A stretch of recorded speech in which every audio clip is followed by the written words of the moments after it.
So my name is Alex Hansen. I'm the president of United Steelworkers Local 9346 in Sparwood, British Columbia.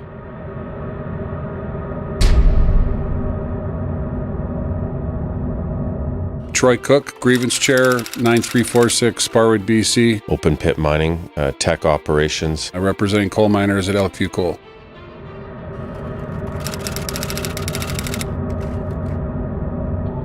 The first time we heard about the temporary foreign worker program, the mine approached us and said there was a shortage in maintenance people. We just can't seem to get enough tradespeople. We're going to need to bring them from other places. We knew that something wasn't right. I think one of the big issues bringing temporary foreign workers in to our site is that we want them to be Canadian. If they're going to come here, we want them to be full steel workers. We sort of saw this as a two-stage process. Destroy the trades, destroy the apprenticeship system, and then bring in foreign tradespeople.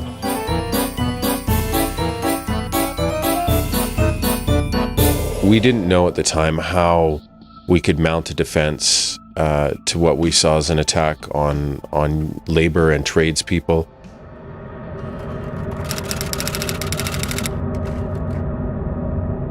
They purchased mineral rights from us through our government, and they were going to bring in their own people, and they were going to mine our minerals and then ship those back to where they came from and use their own workers to do it. That, to us, was the breaking point. Back in 2007, this Chinese-owned Canadian mining company includes the proposition of using imported labor from China in their application to the federal government. So we created a video called Chinagate.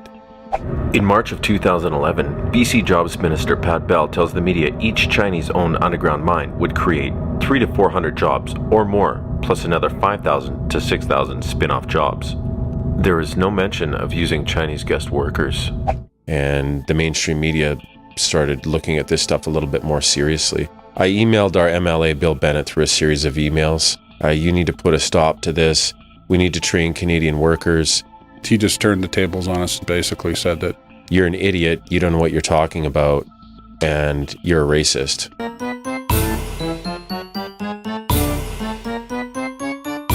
Well, it started off with a conference call from Steve Hunt to all the locals across BC to put together a protest. And Christy Clark is, as we all know, is full of crap. I mean, what they're trying to tell us that they're creating all these jobs. Well, they're not creating jobs for BC people or Canadian people. Slavery. It's a form of slavery. Just an extension, a little bit more devious, but slavery. When people are denied their rights as immigrants. Yeah, we have a sock puppet for an MLA. Pull a string and he'll spout the party line. And then the mainstream media picked that up. And then all of a sudden it became news. Well, Colleen, it was a surprise. HD Mining found itself at the center of legal battles over its temporary foreign workers, and it appears tonight that is the reason why its mine is now on hold. This is a ridiculous notion that we do not have coal miners in BC or we do not have underground miners in Canada.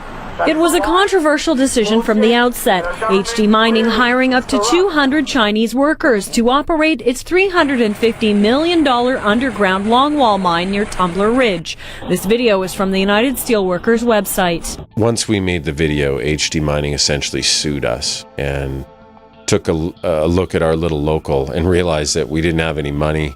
They weren't going to get anywhere with us other than maybe run us over. So they actually named District 3 and the Steelworker Hall down at District 3 in a lawsuit. Yeah, the YouTube channel got hacked. It was hard to believe, and the irony of it getting hacked right at the one of the moments when we were putting out this important message. District 3 backed our plate immediately. They weren't going to leave us hanging out there as we're essentially going to war with our own government. Well, the mainstream media wasn't really picking up on the fact that there was all these connections to be made between HD Mining and some government people that had jumped ship. The plan was, hey, let's cut a deal with a foreign corporation. We'll let them bring in their own workers, and then we'll either get jobs or we'll get paid off. And we wanted to expose the fact that this thing was corrupt and that there was a bigger agenda. And then there's always the human rights complaint against the United Steelworkers filed by one of HD Mining's temporary foreign workers that was ultimately rejected by the Canadian Human Rights Commission. But Mr. Bennett isn't the only one who seems to be politically disoriented these days. A number of former BC government employees also seem to have lost their way. John Kavanagh, former Assistant Deputy Minister, now CEO of Canadian Dewa. Jody Shimkus, former Assistant Deputy Minister, now Vice President of HD Mining. Brian Clark, former Executive Director, Resource Stewardship, now Executive Assistant Project Manager at Canadian Dewa. Judy McCulloch, former Senior Advisor, Mineral Resource Development, now Vice General Manager at Canadian Dewa. And who could forget John Graham, former Mines Inspector, now General Mines Manager for Canadian Dewa International Mines Group. Just why are all these public servants bailing out of government and into private sector business financed by foreign corporations from an undemocratic state? It's just revelation after revelation until finally we find out that HD Mining wasn't even going to be starting with longwall mining at all. Documents obtained by the United Steelworkers clearly show the original mine plan was to start with room and pillar. I thought longwall mining was the reason we couldn't hire Canadians in the first place. You had these people in these high positions in government, in the Liberal Party, that, jumped ship and went to HD. I mean, obviously they were padding their bed before they left. Yeah, I mean, when you see that happen, I mean, you got to ask yourself, why are the rats jumping from the sinking ship?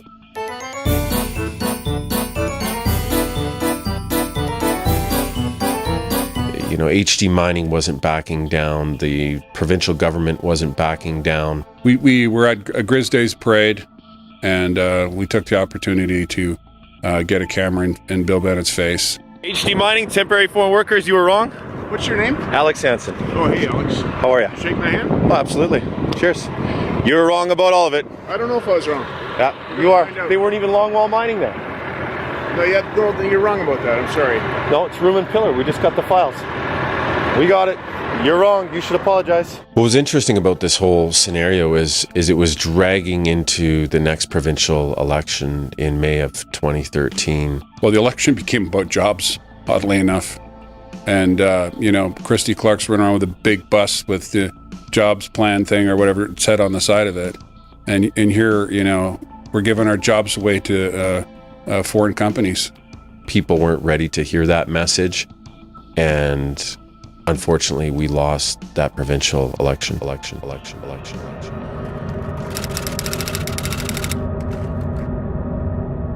Just when you think it's all over. We got a call from our president at the Labour Council, Jackie Spain, who had been in contact with Mabel Elmore, who had spoken with some workers in Fernie. An iconic Canadian company is being accused of exploiting foreign workers brought to British Columbia. The franchise owner of a Tim Hortons in Fernie. First of all, they were horrifically afraid. They showed us email and evidence that led us to believe that their story was credible. Kivanoff and her boyfriend Richard Pepito say the owner of this Tim Hortons in Fernie, Pierre Peltier, hired them and other Filipinos through the temporary foreign worker program. So we got a hold of Steve and Scott Lunny and Brad West and the whole troop down there at District 3, and we figured out a plan. We reached Pierre Peltier by phone. Both he and his wife claim this is the first time they've heard of these allegations. However, documents obtained by CBC News reveal an internal investigation is already underway at Tim Hortons' head office. There was huge concern that, the racist element that exists, I think, in probably every town and every city in Canada would, come forth through this process. And these accusations would divide the town, and it essentially did. Peltier is also accused of charging employees the processing fees for renewing their temporary work permit. Temporary foreign workers and people that were in those situations where there was some abuse started stepping forward in droves. Betts, the CEO of McDonald's, I mean, what can you say about that? He tells franchisees the corporation was backed into a corner by the public outcry and the government investigation. This has been an attack on our brand. This has been an attack on our system. This is an attack on our people. It's bullshit, okay? I used those words when I described my conversation with the minister last week. He gets it. McDonald's volunteered to put its recruitment of foreign workers on hold. This is a big one for us, and it is critical because of our brand, image, and because of your need to make profits. That phone call might have been the the tipping point in the whole deal.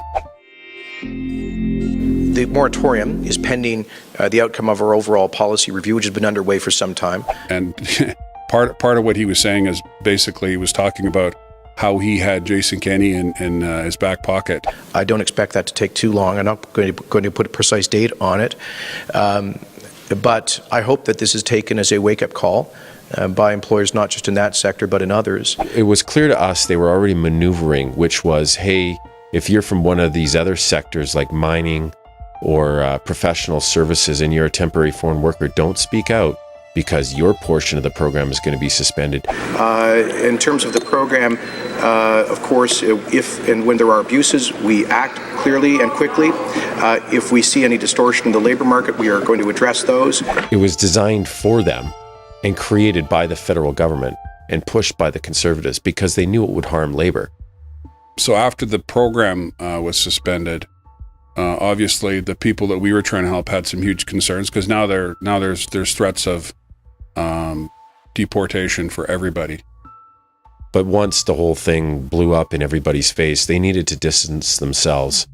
CBC News has learned that Tim Hortons has taken over operation of a pair of franchises in BC, including one in Fernie. It stems from allegations of serious mistreatment of foreign workers, first uncovered by CBC News. Reporter Bal Bratch broke the story, and now she has more on the latest developments. But some say that's not good enough. They say the entire temporary foreign worker program is flawed. They come over here to work, and the employer essentially has complete control over their lives. They take their passports. When reached by phone, Pierre Pelletier said he had no comment on the allegations. Pepito, meanwhile, says he'll attend next week's hearing to explain how he was treated. Bal Bratch, CBC News, Vancouver. Things around. You can take that mic off whenever you want. Now, Troy, what did you really want to say? Hey, what did I really want to say? What did you really want to say? We slayed the dragon, man. I guess what I really want to say is that it's kind of bittersweet. It's sad that somebody's got to lose their business over this, but it is what it is. Them's the breaks. Those, you do the crime, you got to pay the time, or whatever that crazy saying is.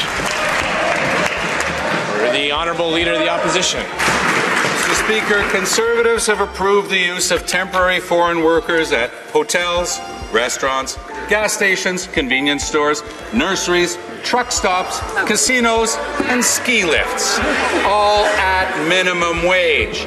If a company can hire temporary foreign workers at minimum wage for any job they want, why would they ever pay a Canadian more than minimum wage? This is a massive interference in the free market. Isn't that, in fact, what the temporary foreign worker program is all about? Keeping wages artificially low.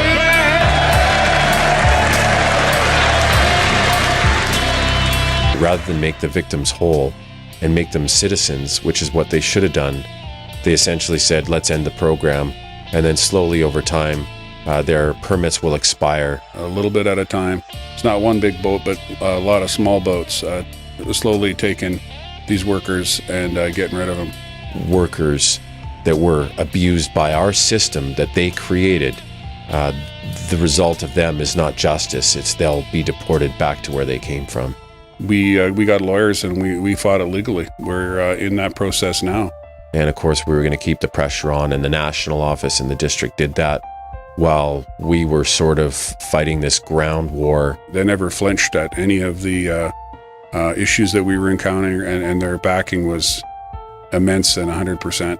I would encourage all of you out there to pick up a camera, pick up a microphone, start creating your own media, start creating noise in your own local area. As long as we have these right-wing corporate governments in place, they'll always try and trickle this thing back out and just call it something else. Whatever it is that you can do in order to engage in a conversation with your members and the community, and be on the lookout for stuff that's happening in your community. Labor is about labor. It's not just about union pay and labor, that we're concerned about workers across the board, and that we all have to come up together or we all fall together. And when we do stuff like that, we can be a part of change.